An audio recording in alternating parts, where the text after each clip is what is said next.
सबसे पहले आप सभी साथियों को क्रांतिकारी जय भीम, नीला सलाम, जय भीम आर्मी और बहुजन समाज में जन्मे सभी महापुरुषों को कोटि कोटि नमन करते हुए मैं आप सभी सम्मानित साथियों का सम्मान करते हुए श्रीनगर से जिस तरह से ग्लेशियर फटा, ग्लेशियर फटने के कारण पानी का बहाव तेज हुआ और उस पानी के बहाव के तेज होने से जो आसपास ग्लेशियर के आसपास के गांव थे वहां पर पानी भरा, जिससे बहुत ही जानमाल की हानि हुई, जिसमें अभी जो है उत्तराखंड सरकार अभी आकलन नहीं लगा पाई कि इसमें कितनी जानमाल की हानि हुई है। तो आशा करते हैं और गुरु महाराज बाबा साहब डॉक्टर भीमराव अंबेडकर साहब,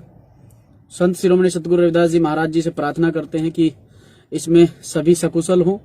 और जो व्यक्ति इस आपदा से प्रभावित हुआ है उसे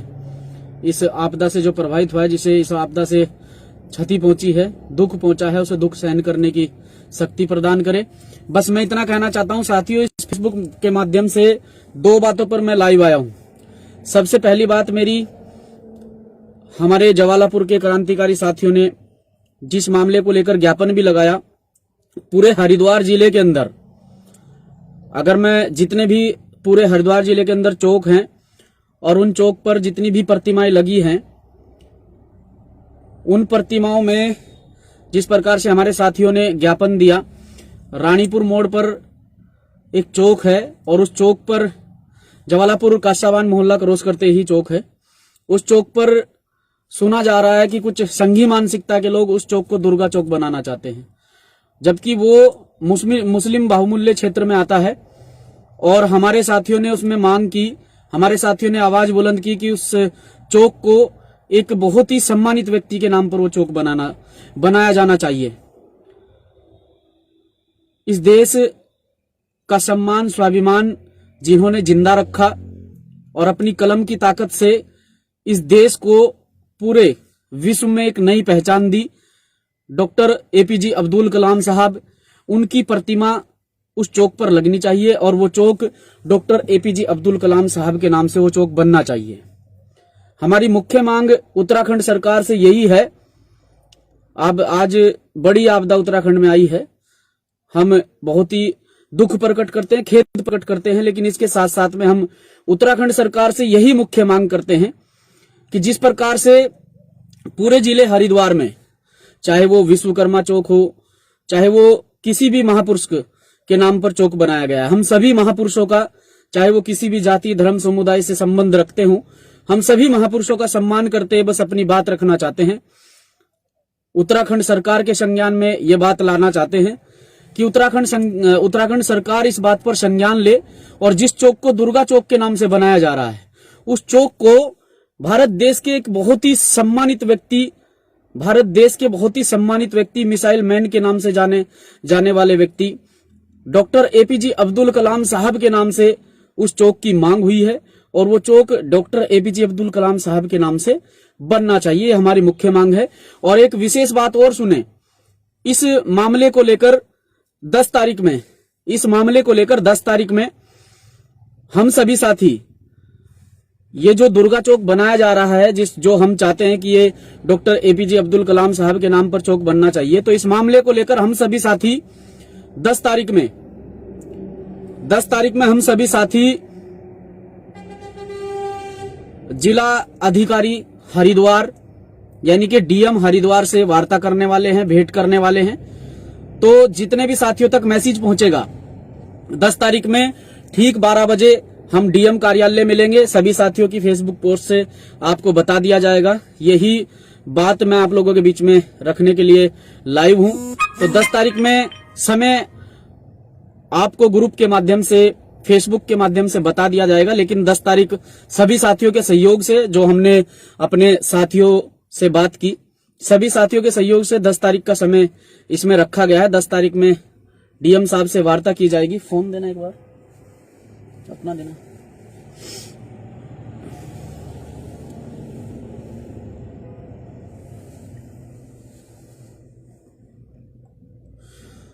दस तारीख में इसमें डीएम हरिद्वार से वार्ता की जाएगी। तो समस्त साथी जितने भी मेरी लाइव वीडियो को देख रहे हैं, भीम आर्मी के सम्मानित पदाधिकारीगण, भीम आर्मी के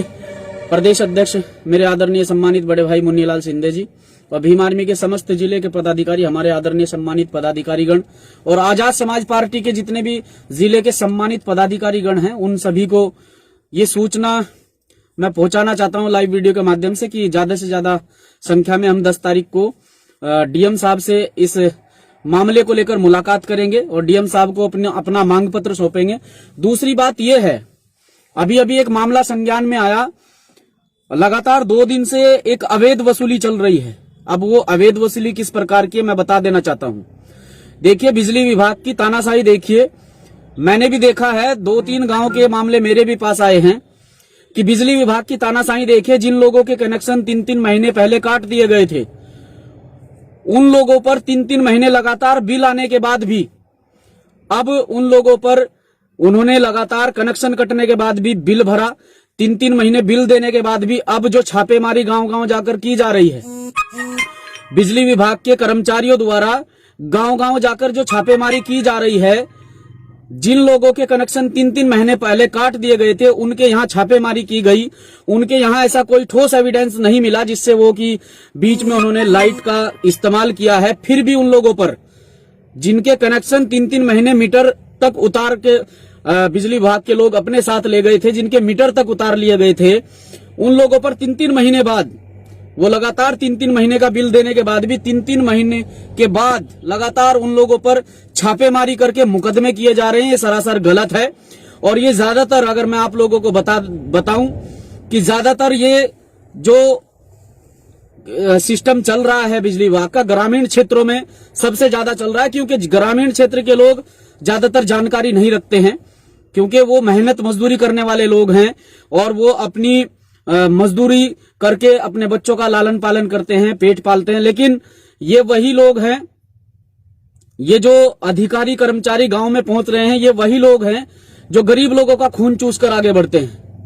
मैं स्पष्ट कर देना चाहता हूं कि छापेमारी करते हैं, छापेमारी के नाम पर फिर उनसे अवैध पैसा वसूल करते हैं, उनसे पैसे की मांग करते हैं। ये सरासर गलत है। एक 400-500 रुपए की दिहाड़ी मजदूरी वाला व्यक्ति कैसे आप लोगों की डिमांड पूरी करेगा? आप उससे 5,000-10,000 की डिमांड करते हैं और अगर वो आपकी डिमांड पूरी नहीं कर पाता है तो आप उस पर मुकदमा कर देते हैं। ऐसे बहुत सारे मामले जहां पर मैं रह रहा हूं, ढंडेरा, मोहम्मदपुर, मोहनपुरा, ऐसे बहुत सारे गांव हैं जहां से ये कंप्लेन आ रही हैं और बहुत ज्यादा दिक्कतें बिजली विभाग के द्वारा लोगों के सामने खड़ी की जा रही हैं। मैं तो ये अपील करता हूं कि अगर आप अपनी जगह सही हैं और बिजली विभाग का कोई भी कर्मचारी आप लोगों के बीच में जाकर आपसे गलत वसूली करता है तो तुरंत आप हमारे नंबर पर कॉल कीजिए, हमारे कार्यकर्ताओं के नंबर पर कॉल कीजिए, फेसबुक के माध्यम से आपको मिल जाएगा। तुरंत आपको सेवा उपलब्ध की जाएगी, उन बिजली के कर्मचारियों से सवाल जवाब किया जाएगा। अगर आप हमारे पदाधिकारी गणों को कॉल करने में सक्षम नहीं हो पाते हैं समय पे, तो आप उनसे सवाल कीजिए कि आप ये किस प्रकार की वसूली हमारे क्षेत्र में आकर कर रहे हैं। जब 3-3 महीने पहले हमारे कनेक्शन काट दिए गए हैं, तो अब 3 महीने बाद ये कौन सी अवैध वसूली है? जब हम लगातार बिल दे रहे हैं, लगातार बिल देने के बाद भी आप क्षेत्र में आकर, गांव में आकर अवैध वसूली कर रहे हैं और अगर आपको पैसा नहीं दिया जा रहा है तो फिर तुरंत जाकर उस व्यक्ति पर, उस कंज्यूमर पर आप मुकदमा करा देते हैं। तो ये सरासर गलत है। बहुत सारे लोग ऐसे हैं जिन पर बिना किसी बात के मुकदमे लगाए गए हैं। तो बिजली विभाग हमारी इस चेतावनी को एक्सेप्ट करे और बहुत जल्द 10 तारीख में, हमने 10 तारीख एपीजे अब्दुल कलाम साहब की जो प्रतिमा और जो चौक बनवाने की बात चल रही है, जिस पर हमारे साथियों ने पहले ज्ञापन भी दिया था, 10 तारीख में हम डीएम साहब से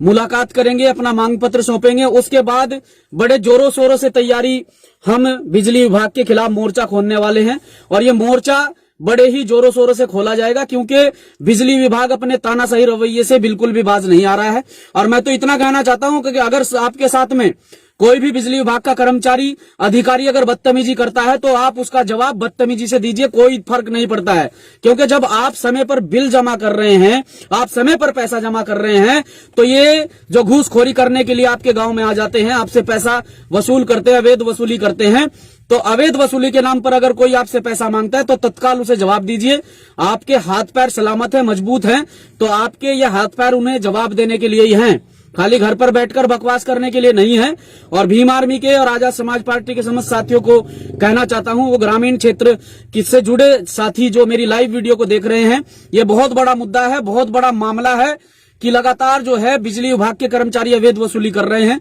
तो ये अवैध वसूली पर रोक लगाने के लिए मैं आप सभी साथियों से कहना चाहता हूं कि आपके क्षेत्र में अगर गांव में कोई विजिलेंस की टीम आती है, पहले उनसे सवाल जवाब कीजिए कि जिस व्यक्ति ने 3 महीने का बिल लगातार जमा किया है और 3 महीने पहले आप लोगों ने उसका मीटर तक आप लोग उतार कर चले गए, उसके बच्चे 3 महीने अंधेरे में रहे लेकिन उसने बिल दिया है, फिर उस व्यक्ति पर किस बारे में, किस आधार पर, किस एविडेंस के आधार पर आपने मुकदमा लगाया है? आपके पास ऐसा कौन सा ठोस सबूत है, कौन सा ठोस एविडेंस है कि वो व्यक्ति ने 3 महीने लगातार बिजली जलाई है? जिस व्यक्ति के बच्चे 3-3 महीने अंधेरे में रहे हैं, जिन्हें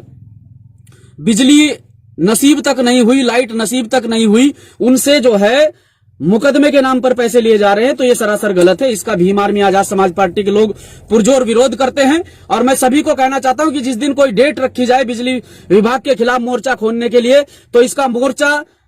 जिला हरिद्वार से खोला जाएगा और जिला हरिद्वार के साथ साथ में पूरे उत्तराखंड में इसका विरोध किया जाएगा, अगर बिजली विभाग के कर्मचारी अपनी अवैध वसूली से बाज नहीं आते हैं। तो आप सभी साथी मेरे साथ में जुड़े, आप सभी साथियों का बहुत बहुत सम्मान, आभार व्यक्त करता हूं। आप सभी साथियों को मेरा क्रांतिकारी जय भीम, नीला सलाम, जय भीम आर्मी। साथियों, आप सभी साथियों ने इतना सहयोग दिया, इतना प्यार दिया फेसबुक के माध्यम से, आप सभी साथियों का आभारी रहूंगा। बस इन्हीं 2 मुद्दों पर मुझे लाइव आना था। पहला मुद्दा, जवालापुर में जो चौक दुर्गा चौक के नाम से बनाया जा रहा है, वो सरासर गलत है। तो संघी मानसिकता के लोग इसमें अपनी तुच्छ मानसिकता का प्रदर्शन ना करें, नहीं तो पहले भी हमने आप लोगों को करारा जवाब दिया था। जटवाड़ा पुल से लेकर रानीपुर चौक तक हम लोगों ने जो आंदोलन किया था, और उस आंदोलन में वहां 30 से 40 हजार लोगों की संख्या में आंदोलन हुआ था। तो यहाँ उत्तराखंड सरकार इस बात को संज्ञान में ले और हरिद्वार प्रशासन इस बात को संज्ञान में ले कि 10 तारीख में हम लोग डीएम साहब से मिलने वाले हैं, डीएम साहब को अपना मांग पत्र देने वाले हैं। उस चौक को एक बड़े ही सम्मानित, जिन्होंने इस भारत देश का मान, सम्मान, स्वाभिमान पूरे देश के साथ साथ में पूरे विश्व भर में बढ़ाया है, तो ऐसे व्यक्ति की, ऐसे महापुरुष की प्रतिमा लगाने में और ऐसे महापुरुष के नाम पर चौक बनाने में इन संघियों को क्या दिक्कत है, क्या परेशानी है? मैं सिर्फ इतना पूछना चाहता हूं, क्योंकि हम सभी महापुरुषों का सम्मान करते हैं। जितने भी महापुरुषों की जिला हरिद्वार में मूर्ति, प्रतिमा लगाई गई है, चौक बनाए गए हैं, हम सबका सम्मान करते हैं। लेकिन अगर हमारे महापुरुषों का अनादर किया जाएगा, डॉक्टर एपीजे अब्दुल कलाम साहब के बारे में वहां बात उठी है और आवाज उठी है, साथियों ने आवाज उठाई है, तो इस पर अगर प्रशासन, शासन संज्ञान नहीं लेता है और हमारे महापुरुषों का अपमान किया जाएगा, तो हमसे उम्मीद मत करना कि हम आपके महापुरुषों का सम्मान करेंगे। लेकिन फिर भी हम बाबा साहब डॉक्टर भीमराव अम्बेडकर साहब को मानने वाले लोग हैं, हम प्रत्येक महापुरुष का सम्मान करते हैं। लेकिन जब हमारे महापुरुष के साथ में अपमान होगा, हमारे महापुरुषों का अपमान किया जाएगा, तो फिर हमें भी कुछ ना कुछ सोचना पड़ेगा। लेकिन हम ऐसी मानसिकता के लोग नहीं हैं। हम पहले बता देना चाहते हैं, हम आपके जैसी मानसिकता के लोग नहीं हैं। हमें बाबा साहब डॉक्टर भीमराव अंबेडकर साहब ने अनुशासन सिखाया है और इस देश में संविधान लागू है। संविधान के आधार पर हम लोग एक सभ्य समाज के लोग हैं, एक पढ़े लिखे समाज के लोग हैं, और हम अपनी सभ्यता का परिचय आप लोगों को देंगे और बड़े ही शांतिपूर्ण तरीके से 10 तारीख में हम लोग ठीक 12 बजे 10 तारीख में हम लोग, वैसे मैं एक बार ग्रुप में बात करने के बाद समय आप लोगों को बता दिया जाएगा, लेकिन फिर भी मैं आप लोगों को बता देना चाहता हूं कि 10 तारीख फाइनल है। 10 तारीख में हम लोग डीएम साहब से मिलेंगे। जय भीम, जय भीम आर्मी।